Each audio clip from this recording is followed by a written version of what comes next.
अस्सलामुअलैकुम। एक बुज़ुर्ग की फरियाद। ये मेरी गल उही सुन सकता है जिहड़ा 1990 तो पहलों जम्मिया है। जिन्नी तब्दीली इस दुनिया ते असीं देखी होनी है, मैनू नहीं लगता साडे तो बाद होर पीढ़ी भी ये तब्दीली देखूगी। असीं वो पीढ़ी हाँ जिन्हां ने बेरंग चिट्ठियां तो लैके लाइव चैट हुंदी वेखी है।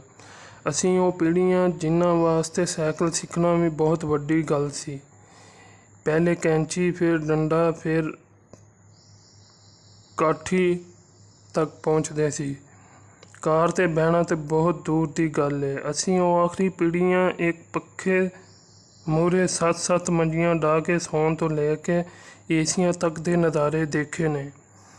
असीं वो आखिरी पीढ़ियाँ जिन्हां ने पहलो स्कूल ते फिर घर आन के शिकायत लान ते मार भी खाधी है। असीं वो आखिरी पीढ़ी मां जिहड़े कोठियां ते चढ़ के एंटीने सैट करते हुंदे सी ते सारी गली विच रौला पांदे हुंदे सी।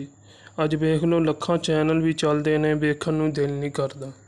उम्मीद करता हूँ आपको ये वीडियो पसंद आई होगी।